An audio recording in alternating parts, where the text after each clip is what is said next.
Hello, and welcome to this video on employee productivity and music. When you are grocery shopping, walking through the mall, or out and heard music playing, you likely thought of it as only a marketing ploy to make you buy more beer and diapers. While big companies do not invest in music and sound systems for customers alone, it has a second, more manipulative purpose: employee productivity.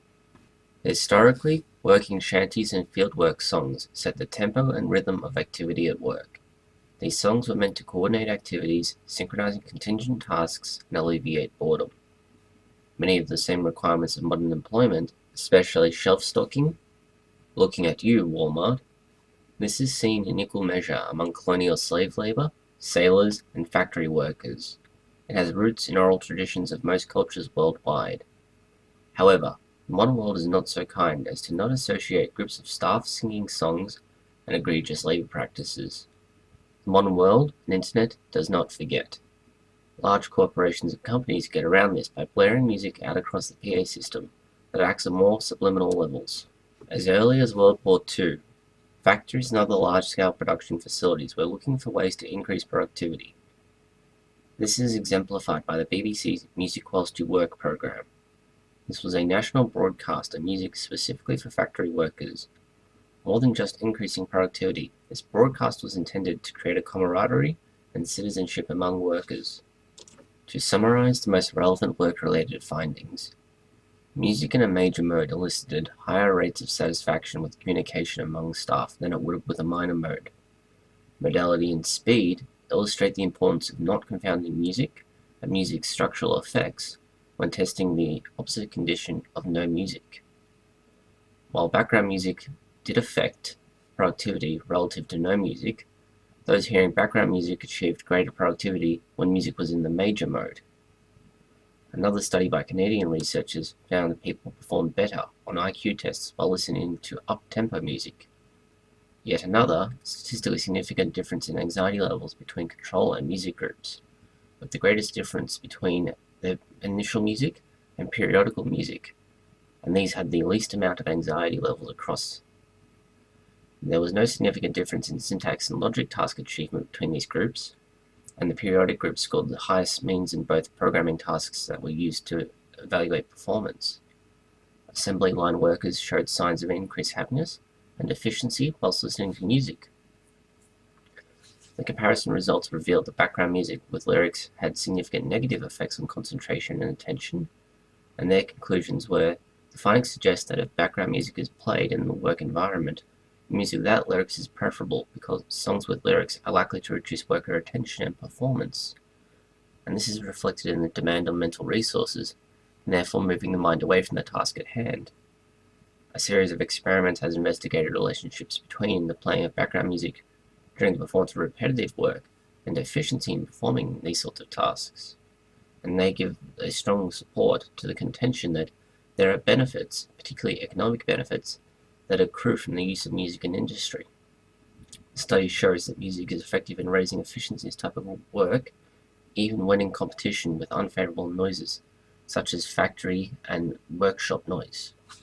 Looking at the role of the type of music played, researchers conducted 2 studies to see what effect upbeat music had on groups of workers. They used songs such as Brown Eyed Girl, Yellow Submarine, and Walking on Sunshine. In one situation, they analyzed the different effects that happy songs had on workers and compared these to what were considered unpleasant songs, such as heavy metal, and from bands that aren't well known. The findings show that the group's contributions were approximately 1/3 higher when upbeat music was playing compared to when heavy metal songs were playing. To make sure that this was not due to simply listening to music or due to another confounding variable, researchers conducted a second set of studies where participants listened to either upbeat music or no music at all. And much like other studies, the findings showed that workplace contributions were higher for groups when they were able to listen to music at all. You may have wondered why, when you travel from store to store, it seems you are always listening to the same music. And music may be repetitive for a reason. Research indicates that it may be beneficial to listen to music you are familiar with if you need to intensely focus. The reason being that new music is surprising, and since you don't know what to expect, the brain is inclined to dedicate resources and effort to understanding and listening to the new music. Further to that, there is the tempo. Having studied any kind of music, and specifically classical music, you are likely well aware of how often the Latin language pops up in sheet music, and particularly in the form of tempo markings. Here the term allegro refers to a rate of music or a beat per minute that is between 120 and 140. This is very similar to the human heart rate. Like with other kinds of music within the spectrum of the human heartbeat, it makes it more attractive and calming, and in many ways seems to improve mood overall. This tempo or beat is neither too fast nor too slow or distracting. So far it has been established that music improves productivity and attitude, but there is more to it. Music can help to regain concentration. This is because within the workplace environment there are many possible distractions, whether these are office-based noises from computers, copiers, and staff meetings, or there is simply an aggravating co-worker. Through music, the mind can be refocused and brought back onto the task at hand, and this can take as little as 15 minutes according to some researchers. Doing so without lyrics allows the music to refocus the mind and return to the task at hand. In the case of more menial, mundane, and somewhat laborious tasks, this improves productivity. Music can improve morale and the workplace environment. Music industry has recently produced new proof that listening to music while you work, and not necessarily out of self-interest, increases staff morale and improves the atmosphere. This is seen in the novelty and simple enjoyment that there is something else going on around you, other than working. Agrarian workers on a farm would sing to alleviate boredom. Shelf stackers in a supermarket can't do that. However, they can be supplied with such novelty and entertainment via the company's PA system. Music can help you work faster and more efficiently. It doesn't require a lot of deep thinking to have music going in the background. Repetitive tasks are dull and boring. As a consequence, synchronizing movement and action with music, and with the tempo in particular, can allow the mind to simply work in conjunction with the stimulus. This can be observed in old film of telecommunications or secretary rooms, where typists will be constantly acting, and there is very little wait between one motion and the next, where one sound will trigger a series of actions that follow immediately afterwards. And this is very much a case of autopilot, or something to that effect. There is a study in 1972 that listening to background music helped improve the efficiency of performing repetitive tasks. And this is particularly important when it's competing with industrial or other types of noise.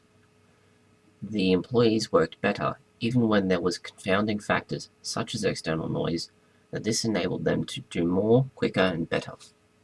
Music can help create a personal space. This is especially relevant in the modern world, where the open plan office is king. The open plan office exposes staff to a considerable number of distractions and other variables that will reduce their productivity and efficiency. By providing a sense of personal space through isolation and personal choice in music, most often through headphones, staff can achieve an increase in satisfaction and happiness in isolation. That isolation and happiness leads to dedication and concentration on a productive task such as that assigned to them, and as a result, overall increases in productivity and efficiency. The previously mentioned music without lyrics is the best option. This is because music with lyrics distracts the mind and activates regions that are unnecessary for most of the tasks being performed. Studies show that music with lyrics can become distracting, whereas instrumental songs work best for positively affecting productivity. It's very easy to get sidetracked. When there are vocals that are understandable, the final significant effect it has is that of behavior. McDonald's has upbeat music, cafes have upbeat music, and retail outlets have upbeat music. This is to improve emotion and overall satisfaction. It also demonstrates an improvement in the customer and staff relationship, with customers who are communicating and staff who are communicating, and the environment with music showing a greater positive outcome and greater positive measurement. Noticing that fast food outlets also have fast and upbeat music is part of the relationship between upbeat music and improvement in productivity. McDonald's would not invest in music, and particularly the royalties that need to be paid for it, if they did not get some benefit. And that benefit is faster upbeat songs encourage turnaround. Department stores and grocery stores have something slightly slower and smoother to slow you down, but overall, they encourage turnover. Music affects the mood of both the staff and the customer, and it also increases the decision-making in favor of what the company wants. There is a final, slightly more questionable effect of music, and that is music has an effect on culture within the workplace. There is a proposition that through joint appreciation and enjoyment, or depending on business suffering, under the music that a company chooses, that staff will develop a cohabitating culture or a co-culture. Similar staff with similar tastes will interact and enjoy the music. As a consequence, they will become closer together. And much like with the BBC's idea, this creates a camaraderie and an almost nationalistic identity. To summarize the effects of music, music improves menial task performance, it improves morale, and it improves perception of job quality and job satisfaction. Thank you for watching this video. Please post any comments, questions, or suggestions you may have below.